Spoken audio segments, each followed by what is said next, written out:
नमस्कार मित्रों, सुलभ संस्कृत व्याकरण कक्षा की प्रातःकालीन कक्षा में मैं जशुदेव ढूंढियाल आपका स्वागत करता हूं। जैसा आप जानते हैं, प्रातःकाल की कक्षा में हम संस्कृत यूजीसी नेट 25 कोड एवं जेआरएफ प्रवक्ता संस्कृत एवं एलटी की कक्षा एवं पाठ्यक्रम पर चर्चा कर रहे हैं।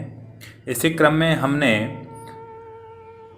नेट जेआरएफ 25 कोड के पाठ्यक्रमानुसार एवं प्रवक्ता के पाठ्यक्रमानुसार इकाई 1 के 5 बिंदुओं पर चर्चा कर दी है और आज अंतिम बिंदु वेदांग पर आज हम चर्चा करने के लिए उपस्थित हैं। इससे पहले आपने सर्वप्रथम इकाई 1 के वैदिक साहित्य नाम का जो इकाई है उसमें वैदिक साहित्य का सामान्य परिचय के विषय में आपके साथ मैंने चर्चा की, जिसकी वीडियो आपको मेरे प्लेलिस्ट में मिल जाएगी। उसके बाद वेदों के काल का हमने यहाँ पे चर्चा किया। उसके बाद हमने संहिता साहित्य के विषय पर भी चर्चा की। संहिता साहित्य में हमने संहिताओं का पहले सामान्य परिचय, पुनः उसके बाद विशिष्ट अध्ययन, ऋग्वेद का विशिष्ट अध्ययन, यजुर्वेद का विशिष्ट अध्ययन, सामवेद का विशिष्ट अध्ययन एवं अथर्ववेद का विशिष्ट अध्ययन। इस विशिष्ट अध्ययन में हमने प्रत्येक वेद के जो क्रम था उस क्रम में शाखाओं के बारे में, ब्राह्मण ग्रंथ, आरण्य ग्रंथ, उपनिषद ग्रंथ, शिक्षा कल्पसूत्र, शिक्षा ग्रंथ एवं इनमें जो अन्य विशेषताएं थी उनके बारे में जाना। यानी कि संहिता साहित्य का हमने बृहद विशिष्ट रूप से अध्ययन किया। उसके बाद जो तीसरा बिंदु था संवाद सूक्त, उस पर भी हमने चर्चा की। सामान्य रूप से जो 4 संवाद सूक्त ऋग्वेद के लगे हुए हैं पाठ्यक्रम में, पुरुरवा उर्वशी, यम यमी संवाद, शर्मापणि संवाद और विश्वामित्र नदी संवाद, ये 4 संवाद लगे हुए हैं। इस पर भी हमने सामान्य चर्चा के रूप में आपको इनका क्रम बता दिया था। उसके बाद प्रत्येक वेद के ब्राह्मण और आरण्य ग्रंथ भी हमने पढ़ा, यहाँ से बता दिया है। जो आपके इकाई 1 के 5 बिंदु के सहित सभी वीडियो आपको मेरे चैनल के प्लेलिस्ट में जा कर के मिल जाएंगे, आप वहाँ से उन्हें देख सकते हैं। और आज हम इसी क्रम में इस इकाई का अंतिम जो बिंदु है वेदांग, वेद के जो अंग 6 वेदांग हैं उस वेदांग पर चर्चा करने के लिए उपस्थित हैं। तो आइए आज की इस कक्षा को हम प्रारंभ करते हैं। तो मित्रों, जैसा कि आप जानते हैं वेदांग 6 हैं। वेद के अंग को वेदांग कहते हैं। वेद के जो अंग हैं, वेद को जानने के जो माध्यम है उसे वेदांग कहते हैं। अब वेद को जानने के जो माध्यम हैं उनको वेदांग कहते हैं। तो प्रश्न होता है यह कितने हैं? तो यह 6 हैं। तो पुनः पूछता है यह कहाँ कहाँ इसका वर्णन आता है। तो मैं आपको बता दूं, पाणिनीय शिक्षा में वेदांगों का वर्णन इस प्रकार से मिलता है। तो वहाँ एक श्लोक है जो बहुत ही ज़्यादा विख्यात है, जो है छंदः पादौ तु वेदस्य हस्तौ कल्पोऽथ पठ्यते ज्योतिषामयनं चक्षुः निरुक्तं श्रोतमुच्यते शिक्षाघ्राणं तु वेदस्य मुखं व्याकरणं स्मृतं तस्मात् सांगमदित्येव ब्रह्मलोके महीयते। ये 2 श्लोक उपलब्ध होते हैं पाणिनीय शिक्षा में। 41वां और 42वां श्लोक हैं ये पाणिनीय शिक्षा के। तो इनमें 6 वेदांगों के, वेद के अंगों के बारे में बताया गया है। पहली पंक्ति है छंदः पादौ तु वेदस्य, छंद वेद के पैर हैं।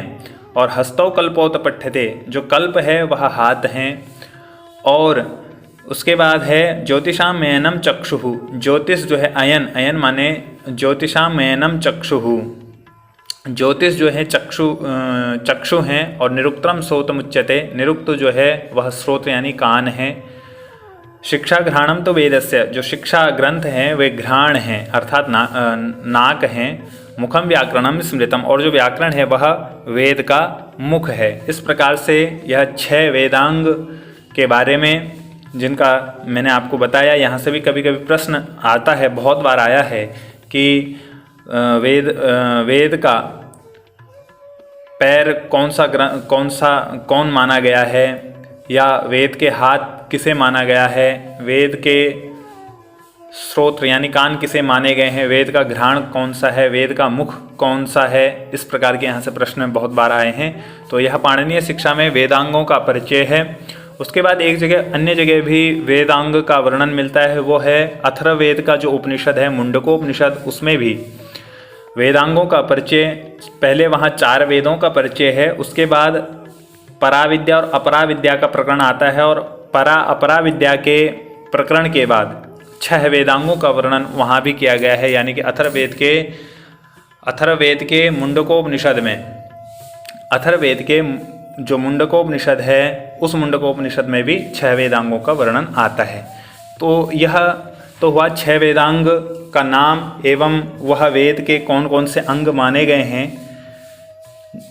इस प्रकार से यह वेदांगों का परिचय हुआ। अब थोड़ा थोड़ा हम इन पे चर्चा कर लेते हैं कि छंद किसे कहते हैं, और इस प्रकार से हम इस पे थोड़ा सा चर्चा कर लेते हैं। तो छंद शास्त्र जो है वह आचार्य पिंगल द्वारा लिखा गया है। जो छंद शास्त्र है इसके जो कर्ता हैं वे पिंगल हैं। तो किसे कहते हैं? छंद तो निरुक्तकार लिखते हैं छंदांसी छादनात्, छंदांसी छादनात्, भावों को आच्छादित करने वालों को छंद कहते हैं। और कात्यायन ने भी छंद का परिभाषा दिया है, यदक्षरम परिमाणम तत्छंदः। यह हुआ छंद का सामान्य परिचय। उसके बाद छंद के बाद कल्प के विषय में हम आपको बताते हैं। दूसरा जो अंग बता रखा है श्लोक के माध्यम से, कल्प।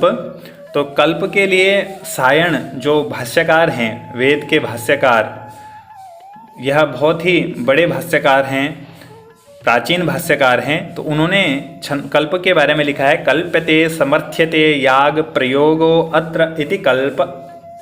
ऐसा इन्होंने लिखा है कल्प के बारे में कि कल्प्यते समर्थ्यते याग प्रयोगो अत्र इति कल्प। जहाँ यज्ञों का वर्णन जहाँ किया गया है उसे कल्प कहते हैं। और एक और जो है भाष्यकार वे विष्णुमित्र, उन्होंने लिखा है, वेद विहितानाम आनुष्येण कल्पना शास्त्रम कल्प। यानी कि वेद विहित जो यज्ञ हैं उनका अनुसरण करते हुए जो शास्त्र लिखा गया है वह है कल्प, वह है कल्प। इस प्रकार से कल्प शास्त्र के बारे में आपने सामान्य रूप से जाना। इसके बाद कल्प 4 प्रकार के होते हैं। जो कल्प ग्रंथ हैं, कल्प शास्त्र हैं जो, वे 4 प्रकार के हैं। श्रौत सूत्र, गृह सूत्र, धर्म सूत्र और शुल्ब सूत्र। श्रौत सूत्र में आपको श्रुति में यानी वेदों में जो यज्ञादि क्रिया बताई है वह मिलते हैं। गृह सूत्र में आपको षोडश संस्कार, पंचमहायज्ञ, पाकक क्रिया यानी कि गृह से संबंधित, गृहस्थों से संबंधित जो संस्कार हैं वह संस्कार मिलते हैं, क्योंकि पंचमहायज्ञ गृहस्थों के लिए अनिवार्य है। पाक यज्ञ इत्यादि, षोडश संस्कार इत्यादि जो है जो होते हैं वह गृह सूत्र में आपको मिलते हैं। धर्म सूत्र में आपको वर्णाश्रमों का, जो 4 वर्ण आश्रम है हमारे, उनका वर्णन आपको धर्म सूत्रों में मिलता है। आचार विचार और कर्तव्य का सारा यह जो विचार मिलता है आपको, ये धर्म सूत्र में मिलता है। और शुल्ब सूत्र में जो यज्ञादि कुंड निर्माण जो होते हैं, वेदी आदि का जो निर्माण होता है, वेदी आदि का जो मापन होता है, यानी कि ज्यामितीय शास्त्र जो है पूरा का पूरा, वह सभी जो है शुल्ब सूत्र में है। तो यह 4 प्रकार के हैं कल्प। चारों प्रकार के कौन कौन से? तो श्रौत सूत्र, गृह सूत्र, धर्म सूत्र, शुल्ब सूत्र। यहाँ से भी बहुत बार प्रश्न आते हैं कि गृह सूत्र में क्या मिलता है, क्या किस चीज़ का विचार किया गया है, धर्म सूत्र में किस चीज़ का विचार किया गया है और शुल्ब सूत्र में किस चीज़ का विचार किया गया है। इस प्रकार के यहाँ से प्रश्न आते हैं। तो यह ध्यान रखने योग्य है कि कल्प 4 हैं। श्रौत सूत्र जिसमें श्रुति द्वारा यज्ञादि क्रिया, इस प्रकार से गृह सूत्र में षोडश संस्कार इत्यादि, धर्म सूत्र में वर्णाश्रमों का वर्णन इत्यादि, शुल्ब सूत्र में यज्ञादि कुंडों का माप इत्यादि बताया गया है। ये हो गया आपका कल्प। इसके बाद तीसरा जो अंग है बता रखा है वह है ज्योतिष। तो ज्योतिष के विषय में तो आपको सर्वविदित आप जानते ही हैं कि ज्योतिष जो है वह पूर्ण रूपेण गणित भाग एवं फलित 2 प्रकार से 2 भाग हैं इसके, गणित एवं फलित। गणित भाग में सभी संपूर्ण प्रकार से आप गणित वाला भाग, जो कुंडली आदि निर्माण जो होते हैं, अथवा जो काल आदि निर्धारित होते हैं, जैसे सप्ताह इत्यादि, पक्ष इत्यादि के जो दिन वार इत्यादि, नक्षत्र, योग, करण इत्यादि की जो गणित है वह गणित वाली भाग में होती है, और फलित भाग में उसका फल, शुभ अशुभ इत्यादि का फल किया जाता है। यह ज्योतिष है। यह ज्योतिष भी दो प्रकार की है, आर्ष एवं याजुष। आर्ष माने जो अभी नूतन है, और याजुष माने यजुर्वेद में जो संबंधित है। तो ज्योतिष के विषय में एक प्रमुख श्लोक मिलता है, यथा शिखा मयूराणाम नागाणाम मणयो यथा तद्वद वेदांग शास्त्राणाम गणितम मूर्धनि स्थितौ। इस प्रकार से बहुत बार यह श्लोक दिया रहता है, और दिया रहता है कि यह किस विषय में है, तो वहाँ ऑप्शन देते हैं ज्योतिष, कल्प इत्यादि। तो यह ज्योतिष के विषय में है, वेदांग है, यह वेदांग में लिखा गया है। इस प्रकार यह ज्योतिष हो गया। ज्योतिष के बाद चौथा जो अंग बता रखा है वह है निरुक्त। निरुक्त आपको पता ही है, निरुक्त बहुत ही विख्यात ग्रंथ है। वेद का अंग निरुक्त महर्षि यास्क के द्वारा लिखा गया है। इसमें 12 अध्याय तथा 2 परिशिष्ट अध्याय को मिलाकर के 14 अध्याय हैं। यह प्रश्न आया था कि 12 अध्यायों के साथ 2 पूर्ण अध्यायों एवं परिशिष्ट अध्यायों के सहित निरुक्त में कितने अध्याय हैं, यह प्रश्न आया था। इससे पूर्व मेरे पास ही आया था। तो 14 अध्याय हैं, यह हमें ध्यान रखने योग्य यहाँ पे बात है। तो इस निरुक्त के माध्यम से शब्दों में प्रकृति प्रत्ययों तथा धात्वर्थ प्रत्यार्थ का विशदीकरण, समानार्थक एवं विभिन्नार्थक शब्दों का विवेचन किया जाता है। और संप्रति यास्क से पूर्व भी बहुत सारे निरुक्तकार हुए हैं, बहुत सारे ग्रंथकार हुए हैं, जिन्होंने वेद के मंत्रों पर अपना भाष्य लिखा है एवं वेद के मंत्रों का विवेचन करने की कोशिश की है। लेकिन उनमें से संप्रति जो सबसे विख्यात और जो सर्व उपलब्ध है, निरुक्त महर्षि यास्क का उपलब्ध है, जिसमें 14 अध्याय हैं। निरुक्त का प्रतिपाद्य विषय रूप में एक श्लोक यहाँ पे लिखा हुआ है, वर्णागमो वर्ण विपर्ययश्च द्वौचा परो वर्ण विकार विनाशो धातुस्तदर्थातिशयेन योगः तदुच्यते पंचविधम निरुक्तम। यह श्लोक मिलता है। अभी यहाँ पे स्मरण कर लीजिए, जब निरुक्त का अभी यहाँ आगे पूरा का पूरा प्रकरण लगा हुआ है, प्रथम और द्वितीय अध्याय एवं सप्तम अध्याय, तो उस अध्याय को पढ़ते हुए हम इन जो ये पंक्ति, ये श्लोक लिखी गए हैं, इस पे प्रत्येक पर चर्चा करेंगे। यह वीडियो अभी ज़्यादा लंबा हो जाएगा, इसलिए इस पर इतना चर्चा नहीं करते हैं। आज मात्र वेदांगों का परिचय पर आज हम चर्चा करने के लिए यहाँ उपस्थित हैं। तो यह हो गया निरुक्त। इसके बाद है शिक्षा ग्रंथ। शिक्षा ग्रंथ पर चर्चा करते हैं। तो शिक्षा ग्रंथ के बारे में सायण जो हैं, ऋग्वेद के जो भाष्यकार हैं, प्रमुख भाष्यकार हैं, उन्होंने लिखा है, स्वर वर्णाद्युच्चारणों प्रकारो यत्र शिक्ष्यते उपदिश्यते सा शिक्षा। जहाँ स्वर और वर्णों का उच्चारण का प्रकार जहाँ बताया जाता है, जहाँ स्वर और वर्णों के उच्चारण का उपदेश किया जाता है, उसे शिक्षा कहते हैं। यह सायण ने लिखा है ऋग्वेद के भाष्य में, भाष्य भूमिका में। इसी प्रकार से तैत्तरीयोपनिषद में भी जो है शिक्षा के 6 अंगों का उल्लेख आया हुआ है। शिक्षा के 6 अंगों का ध्यान रखना, वेदांग के 6 अंगों, वेद के 6 अंगों का नहीं, शिक्षा के 6 अंग हैं। शिक्षा के भी 6 अंग हैं। बहुत बार प्रश्न पूछा जाता है शिक्षा के कितने अंग हैं, तो हम कभी उसे गलत कर लेते हैं। या शिक्षा के 6 अंगों में से प्रमुख, इनमें से किसी एक को छांटिए, ऐसा प्रश्न बन जाता है। एक रख देता है, बाकी वेदांग रख लेता है, और हम गलत कर देते हैं। तो यहाँ पे ध्यान रखना, तैत्तरीयोपनिषद में शिक्षा के 6 अंगों का उल्लेख आया है। वे 6 अंग हैं, वर्ण, स्वर, मात्रा, बल, साम, संतान। ये 6 अंग हैं। वर्ण 1, स्वर 2, मात्रा 3, बल 4, साम 5, संतान 6। सामान्य रूप से आप जानते हैं कि वेदों में 52 वर्ण और ध्वनियाँ प्राप्त होती हैं। यह भी प्रश्न आया है कि वेदों में कितनी ध्वनियाँ प्राप्त होती हैं या वर्ण प्राप्त होते हैं, तो 52 होते हैं। इस प्रकार से बाकी आप इसका विशद रूप यहाँ देख सकते हैं वीडियो में। मैं ज़्यादा यहाँ पे बोलूँगा नहीं, क्योंकि वीडियो ज़्यादा लंबा होगा। पाणिनीय शिक्षानुसार शिक्षा में 63 तथा 64 हैं। यह प्रश्न भी पिछली बार नेट परीक्षा में आया था, नेट JRF परीक्षा में, कि पाणिनीय शिक्षानुसार कितने वर्ण हैं। तो 63, ये पंक्ति है उस पाणिनीय शिक्षा की, 63 चतुष्षष्टि वा वर्णाः शंभुमते मताः। यह पाणिनीय शिक्षा की पंक्ति है। 63 माने 63, चतुष्षष्टि माने 64। कोई 63 मानते हैं, कोई 64 मानते हैं। ये पाणिनीय शिक्षा में लिखा हुआ है। तो यह भी प्रश्न आया था, तो आप इसका भी स्मरण कर लीजिए। बाकी इसमें यहाँ पे बृहद रूप में मैंने दे रखा है, आप इसको वीडियो को आराम से देख सकते हैं, वीडियो में समझ सकते हैं, इसको पॉज करके देख सकते हैं। इसके बाद यह शिक्षा ग्रंथ पर हमने चर्चा कर दी है।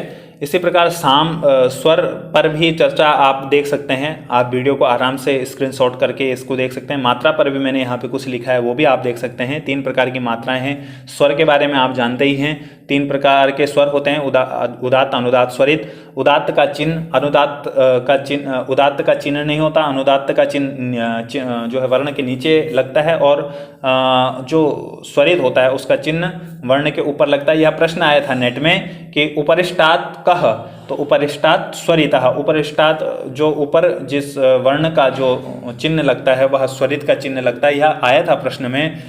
इस प्रकार से आप, इसलिए मैं आपको यहाँ पे बता रहा हूँ कि आप इसको भी जो है थोड़ा थोड़ा देख लीजिएगा। मात्रा के बारे में 3 मात्राएं होती हैं, आप जानते हैं, ह्रस्व, दीर्घ और प्लुत। इस प्रकार से तो यहाँ पे एक श्लोक भी यहाँ पे आपको दिख रहा होगा, एक मात्रो भवेद ह्रस्वो द्विमात्रो दीर्घ उच्यते त्रिमात्रस्तु प्लुतो ज्ञेयो व्यंजनम चार्धमात्रिकम। ये मात्रा के विषय में आपको बता रखा है कि एक मात्रा वाली ह्रस्व, द्विमात्रा वाले वर्ण को दीर्घ कहते हैं, 3 मात्राएं जिसमें हो उसे प्लुत कहते हैं, और जिसमें आधी मात्रा उसे व्यंजन कहते हैं। ये मात्रा के विषय में है। बल के विषय में यहाँ लिखा हुआ है, वर्णों के उच्चारण में होने वाले प्रयत्न एवं उच्चारण स्थान को बल कहते हैं। आपको पता ही है कि बल, जब हम वर्णों को बोलते हैं तो आंतरिक बल और बाह्य बल लगता है। तो बल 2 प्रकार के हैं, अभ्यंतर माने आंतरिक, बाह्य माने बाह्य। प्रयत्न आपको पता ही है, 8 प्रयत्न हैं, यह भी आप यहाँ देख लीजिएगा। इसके बाद साम, यानी कि वर्णों को सुस्पष्ट रूप से उच्चारण करना ही साम है। संतान का मतलब है कि संहिता अर्थात पद पाठ में प्रयुक्त शब्दों में संधि नियमों को लगाना एवं जानना ही संतान है। इस प्रकार से यह जो है शिक्षा ग्रंथ है। शिक्षा ग्रंथ के बारे में थोड़ा मैंने यहाँ पे विस्तार से प्रत्येक अंग के बारे में, शिक्षा के जो 6 अंग हैं उन पे भी चर्चा कर दी है। अब अंतिम जो अंग है, मुखम व्याकरणम स्मृतम, 6वां जो अंग है वेद का वह है व्याकरण। व्याकरण के विषय में आप जानते हैं कि व्याकरण हमें शब्दों के अर्थ को बताने में प्रमुख सहायक होता है तथा किसी भी भाषा के रक्षण के लिए व्याकरण अनिवार्य होता है। तो व्याकरण के विषय में हमारे संस्कृत व्याकरण ग्रंथ में यह प्राप्त होता है, संस्कृत ग्रंथ में यह प्राप्त होता है कि व्याक्रियन्ते व्युत्पादन्ते शब्दाः अनेन इति व्याकरणम, जिससे शब्दों की व्युत्पत्ति होती है उसे व्याकरण कहते हैं। व्याकरण शास्त्र को भी 2 भागों में बांटा गया है, लौकिक और वैदिक। लौकिक व्याकरण में आप देखेंगे कि पाणिनि अष्टाध्यायी, महाभाष्य आदि जो पाणिनीय व्याकरण शास्त्र के बाद के जो जितने भी ग्रंथ हैं वो सब लौकिक हैं, और जो वैदिक जो व्याकरण है वह प्रातिशाख्य जो होते हैं, वेदों के जो प्रातिशाख्य हैं वो वैदिक व्याकरण कहलाए जाते हैं। तो इसी प्रकार से वैयाकरण भी बहुत सारे हुए। तो प्रमुख वैयाकरण आपने सुने होंगे, आपिशली, काश्यप, गार्ग्य, भारद्वाज, सागटायन, स्फोटायन। पाणिनि जी ने अपने सूत्रों में भी इन पूर्व वैयाकरणों के सूत्रों को अक्षरशः वैसे ही ले लिया है, इनका नाम भी लिया है। अवंग स्फोटायनस्य, बहुत जगह सागटायन का मत भी दिया हुआ है, बहुत जगह आपको इनके नाम मिलेंगे। व्याकरण भी बहुत प्रकार के हैं।